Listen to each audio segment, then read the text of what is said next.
अस्सलाम वालेकुम बच्चों। उम्मीद है आप सब खैरियत से होंगे। तो आज जो हमने टाइप्स पढ़नी है मैट्रिसेस की, सबसे पहले इसमें हमने पढ़नी है स्क्यू सिमेट्रिक मैट्रिक्स। अच्छा, इसमें क्या होता है? अच्छा, मैं आपको ये जो मैं नोट्स बना रहा हूँ ना, मैं आपको जो है ना वीडियो के लास्ट में जो है इसके जो है ना नोट्स है वो अटैच कर दूंगा। आपने वहाँ से स्क्रीनशॉट लेना हो तो आप वहाँ से स्क्रीनशॉट भी ले सकते हैं। ठीक है जी। अब से इसकी जो है थ्री कंडीशन है असल में। पहली कंडीशन क्या है इसकी स्क्यू सिमेट्रिक मैट्रिक्स की, कि इसका जो है स्क्वायर मैट्रिक्स होना चाहिए। अगर स्क्वायर मैट्रिक्स नहीं होगा तो स्क्यू सिमेट्रिक मैट्रिक्स हो ही नहीं सकती। सेकंड कंडीशन क्या है? सेकंड कंडीशन ये है कि अगर आपको एक मैट्रिक्स दिया हुआ है, ठीक है, और उसका आप ट्रांसपोज निकालें और साथ में जो है उसका जो है नेगेटिव मैट्रिक्स निकालें। अब ये ट्रांसपोज और नेगेटिव मैट्रिक्स मैंने आपको लास्ट लेक्चर में जो है लेना सिखाया था कि किस तरह जो है ये आप फाइंड कर सकते हैं। अगर आप इन दोनों को निकालें तो ये जो है एक दोनों के इक्वल आएंगे। ठीक है, एक दूसरे के ये इक्वल आएंगे। अब एग्जांपल भी आते हैं इसकी स्क्यू सिमेट्रिक की। सबसे पहले हमें एक मैट्रिक्स दिया हुआ ए इज इक्वल टू 0 -2 -3 2 0 -1 3 1 एंड 0। सबसे पहली शर्त क्या है? ये स्क्वायर मैट्रिक्स होना चाहिए, यानी कि number of rose and number of columns जो है वो इक्वल होने चाहिए। नंबर ऑफ रोज इसमें 3 है और कॉलम्स भी जो है वो 3 है। ठीक है जी। तो ये जो है यानी कि स्क्वायर मैट्रिक्स आ गया। दूसरी बात हमने बताया था कि ये जो है इसका ट्रांसपोज और इसका नेगेटिव वो जो है इक्वल होंगे। अब इसका ट्रांसपोज निकालें। इसका ट्रांसपोज देखिए यहाँ पे निकाल लिया हमने। A transpose is equal to, हमने इसकी जो रोज है ट्रांसपोज कैसे निकालते हैं? रोज को कॉलम में चेंज करते हैं या कॉलम को रोज में। हमने फर्स्ट रो को कॉलम में चेंज किया, 0 2 3 आ गया। सेकंड रो को कॉलम में चेंज किया, -2 0 और 1 आ गया। -3 -1 एंड 0 को कॉलम में चेंज किया तो -3 -1 और 0 आ गया। ये हमारा ट्रांसपोज निकल आया। अब हमने इसका नेगेटिव मैट्रिक्स निकालना है। ए का नेगेटिव मैट्रिक्स कैसे निकालेंगे? जितनी भी एंट्रीज है ना अंदर, इन सब का जो है ऑपोजिट साइन जो है ना इनको जो है ना रिकमेंड कर देंगे, यानी कि इनके साथ वो लगा देंगे। 0 के साथ कोई साइन नहीं है तो 0 0 के साथ ऐसे ही आ जाएगा। 2 के साथ यहाँ पे प्लस साइन है तो यहाँ पे जाके नेगेटिव साइन हो जाएगा। 3 के साथ प्लस साइन है, यहाँ पे नेगेटिव हो जाएगा। 2 के साथ नेगेटिव साइन है, यहाँ पे पॉजिटिव हो जाएगा। यहाँ पे जो है 0 के साथ कोई साइन नहीं है। 1 के साथ पॉजिटिव साइन है, यहाँ पे जाके नेगेटिव हो जाएगा। 3 के साथ नेगेटिव साइन है, यहाँ पे जाके पॉजिटिव हो जाएगा। 1 के साथ नेगेटिव साइन है, यहाँ पे पॉजिटिव, और 0 0 के साथ आ जाएगा।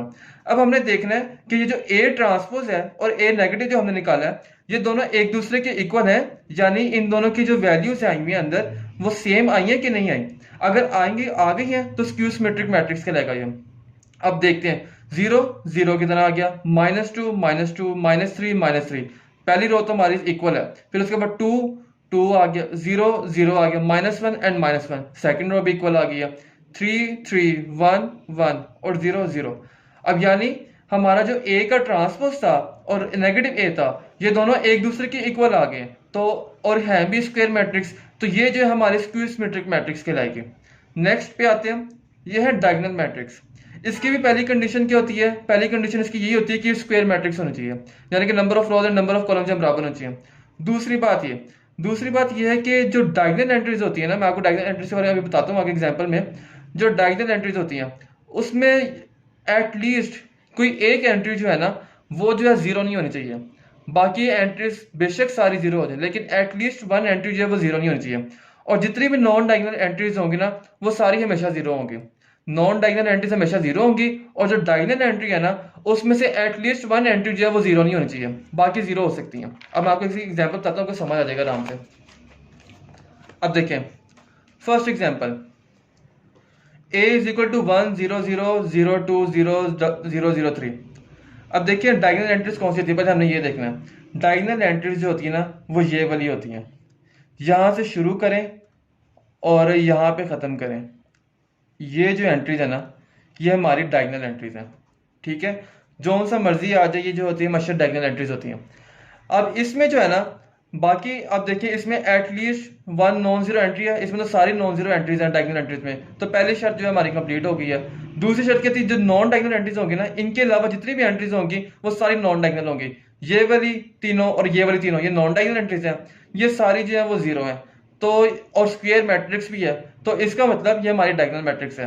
नेक्स्ट एग्जांपल पे आते हैं, इसमें भी डायगोनल एंट्रीज देखते हैं। डायगोनल एंट्रीज जो है ये वाली डायगोनल एंट्रीज आ गई। ठीक है, इसमें दो जो है, जो दो नंबर्स हैं वो जीरो नहीं है, एक जो है वो जीरो नंबर है। और हमारी शर्त क्या थी कि एटलीस्ट वन नॉन जीरो होना चाहिए, इससे ज्यादा जितने मर्जी हो सकते हैं नॉन जीरो। तो इसमें जो है इसमें दो है, तो पहली शर्त कंप्लीट हो गई। और बाकी जो नॉन डायगोनल एंट्रीज है वो सारी जो है वो जीरो है, दूसरी शर्त भी कंप्लीट हो गई। और तीसरी शर्त क्या थी कि हमारा जो है स्क्वायर मैट्रिक्स होना चाहिए, और ये 3 रोज है 3 कॉलम्स है, तो ये भी जो है हमारी स्क्यू सिमेट्रिक मैट्रिक्स, वो diagonal matrix, sorry diagonal matrix कहलाएगी। अब आगे एम में, इसमें डायगोनल एंट्रीज देखें, डायगोनल एंट्रीज हैं वो ये वाली आ गई हैं। अब डायगोनल एंट्रीज है वो हमारी नॉन जीरो है, और जो नॉन डायगोनल एंट्रीज है वो हमारी जीरो है। और स्क्वायर मैट्रिक्स है तो ये भी डायगोनल मैट्रिक्स कहलाएगी। अब एन में डायगोनल मैट्रिक्स देखें, डायगोनल एंट्रीज देखें, ये 1 और 4 डायगोनल एंट्रीज हमारी जो है नॉन जीरो है, और जो ये वाली वैल्यूज है नॉन डायगोनल एंट्रीज है वो जो है जीरो है, और ये जो है स्क्वायर मैट्रिक्स भी है, तो ये जो हमारा डायगोनल मैट्रिक्स कहलाएगा। आगे स्केलर मैट्रिक्स पे आते हैं। स्केलर मैट्रिक्स क्या होता है? इसकी पहली कंडीशन ये है कि ये जो है डायगोनल मैट्रिक्स होगा। ठीक है जी, जो डायगोनल मैट्रिक्स हमने पढ़ा ना, इसकी भी कंडीशन ये डायगोनल मैट्रिक्स होगा। लेकिन इसमें जो है ना मसला वो ये है कि जो डायगोनल एंट्रीज होती है ना वो सारी की सारी सेम हो सकती हैं, यानी कि सारी की सारी होती ही सेम है।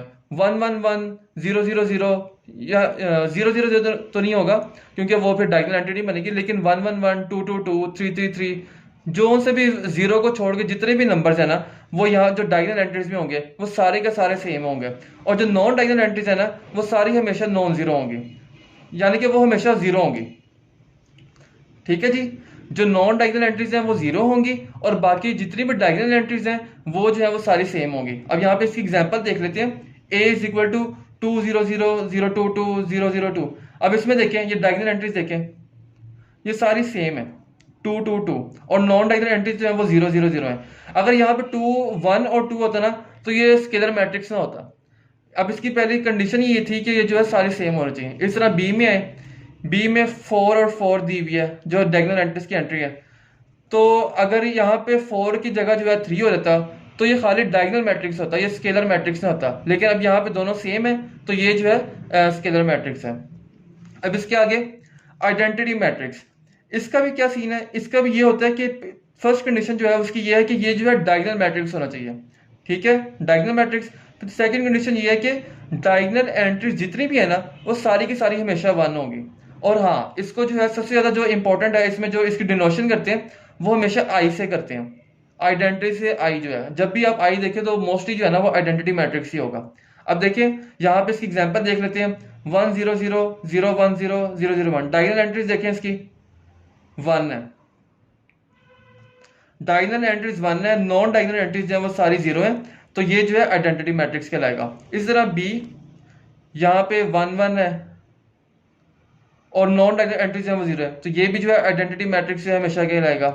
ठीक है, तो ये जो है ना अगर 1 की जगह 2 आ रहता या 2 की जगह जो है यहाँ पे किसी भी जगह जो है ना 2 आ रहता तो ये जो है फिर वो आइडेंटिटी मैट्रिक्स ना कहलाता, ये खाली डायगोनल मैट्रिक्स कहलाता है। और अगर यहाँ पे दोनों 2 आ रहते तो ये स्केलर मैट्रिक्स कहलाता। और जहाँ पे हमेशा 1 आ जाएगा, अगर 1 आ जाएगा तो वो जो है आइडेंटिटी मैट्रिक्स कहलाएगा। ठीक है, तो बच्चों आज के लिए बस इतना ही। इंशाल्लाह नेक्स्ट लेक्चर में जो है आगे पढ़ेंगे। ओके जी, अल्लाह हाफिज।